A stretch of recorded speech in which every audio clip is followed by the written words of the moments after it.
6 signs that the keto diet isn't right for you. The ketogenic diet has been praised for effective weight loss, but a high-fat, low-carb lifestyle isn't for everyone. Don't attempt to reach ketosis if any of these 6 situations apply to you. By now, you've probably read a book or at least a couple of articles touting the benefits of the ketogenic diet. While it may seem like just another fad that won't be around for long, the truth is that the high-fat, very low-carb eating plan comes with numerous health benefits. In fact, research shows that the keto diet can aid in weight loss, obesity prevention, improvement of cognition and alertness, cardiovascular or metabolic conditions, and the treatment of seizure disorders. This is possible because, during ketosis, the body passes through different phases of hormonal and metabolic adaptations in order to utilize a new source of available energy, fat. When glucose is no longer available as a fuel source, free fatty acids are converted into ketone bodies that pass across the blood-brain barrier and energize the brain, heart, and muscles, while, of course, minimizing the excess fat cells that we find in all the wrong places on our bodies. That said, the keto diet is not ideal for everyone. Following are 6 situations in which the ketogenic diet may actually be dangerous and should, therefore, be avoided. 1. You're pregnant or nursing. To date, there hasn't been much research done to investigate the effects of the ketogenic diet during pregnancy.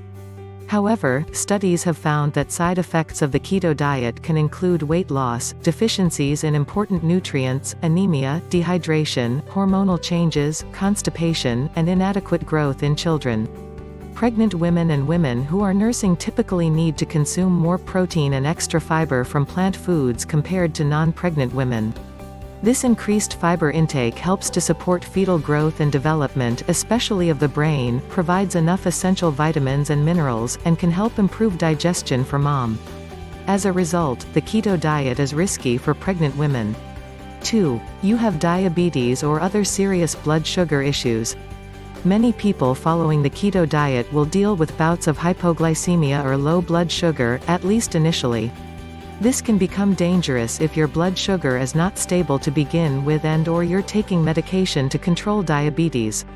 There's lots of evidence showing that the prevention of diabetes and/or slowed progression of the disease can be achieved through healthy diet and exercise changes. However, to be on the safe side, people with a history of hypoglycemia, diabetes, or prediabetes should not attempt the ketogenic diet without being monitored closely by their doctor. Weight loss and dietary changes might also mean that diabetes medication dosages need to be adjusted, so it's best not to follow any restrictive diets without supervision. 3. You have a thyroid disorder or adrenal fatigue. A moderate low-carb diet might be helpful for certain people with thyroid disorders, but a very low-carb diet like the keto diet may also worsen some thyroid-related symptoms, including brain fog, trouble sleeping, digestive issues, and changes in mood. The same can be said for adrenal fatigue symptoms, which are usually remedied through a balanced diet and lifestyle changes. It may still be possible to follow a moderate low-carb diet if you have a thyroid condition such as hypothyroidism, but you'll want to keep a very close eye on your symptoms and reactions, especially if you take medications. If you do notice that eating low-carb worsens your symptoms, it's always best to ask your doctor for advice. You should also consider increasing your carb intake by 15 to 20 grams at a time until you find an amount that works well for you. 4. You're underweight or nutrient deficient. Despite being a very high-fat diet, the ketogenic diet tends to lead to weight loss, and sometimes that weight loss occurs very rapidly. So if you're already underweight, have any known vitamin or mineral deficiencies tied to undereating, or have a past involving disordered eating, the keto diet is not recommended. For those who lose weight easily, a moderate diet that includes more complex carbs and plenty of healthy fats and proteins will likely be a better fit. It's important to note that the keto diet may also be dangerous for people who have had gastric bypass surgery, due to the increased risk for nutrient deficiencies that can occur from eating too few calories. 5. You have a history of kidney stones or kidney disease.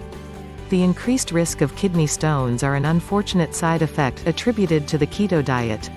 If you're already prone to kidney disease, going keto just isn't worth the gamble. If you have a family history of any kind of kidney disease, I recommend that you see a doctor before starting the ketogenic diet. Have your physician check your urine calcium-creatinine ratio to be sure that you're not putting yourself at risk for complications such as nephrolithiasis, which refers to dangerous calcium accumulation in the kidneys. 6. You have an enzyme defect or deficiency. Although they are rare disorders, the two most serious contraindications to the ketogenic diet are conditions called pyruvate carboxylase deficiency and porphyria. These disorders involve a problem with lipid metabolism and the production of heme, a component of hemoglobin that has the role of carrying oxygen from the lungs to other parts of the body. People with these disorders have deficiencies in certain enzymes, making it difficult to metabolize high amounts of free fatty acids (FFAs) and to transport them properly to the cell's mitochondria so that they can be used to create energy. Following the ketogenic diet with these types of deficiencies, or any beta-oxidation defects, can cause dangerous complications, including nervous system deterioration, mental changes, and irregular heartbeats. The reason this can be dangerous is that FFAs may build up but can't be utilized for energy. People with pyruvate carboxylase deficiency and porphyria rely on glucose to supply enough energy for their organs. When no glucose is present due to following the ketogenic diet, life-threatening symptoms can occur. This is called catabolic crisis.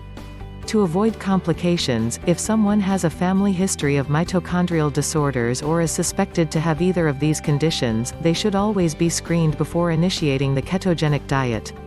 What type of diet might be a better option for you? Even if the standard keto diet is not a safe option for you, there are still ways you can modify the plan to make it more appropriate and equally beneficial. One way is to follow a modified low-carb diet, also called a low glycemic index diet. Reducing carbs in your diet, especially from processed foods and added sugar, is a way to achieve more stable blood glucose levels while using a much less restrictive regime than the ketogenic diet. The modified low-carb diet can also help with weight loss and improvements in energy and mental health. With this approach, you can still eat a high-fat diet with moderate protein, but you'll add in more unrefined carbohydrates and high-fiber foods. On a moderate low-carb diet, you should aim to get approximately 40 to 60% of total calories from fat, and at least 50 to 100 grams of carbs per day, especially from carbohydrates that have a glycemic index score less than 50. Thanks for watching. If you liked this video, please don't forget to share it with your friends and family. Get now free 50 easy ketogenic recipes for Instant Pot lovers. Link in description.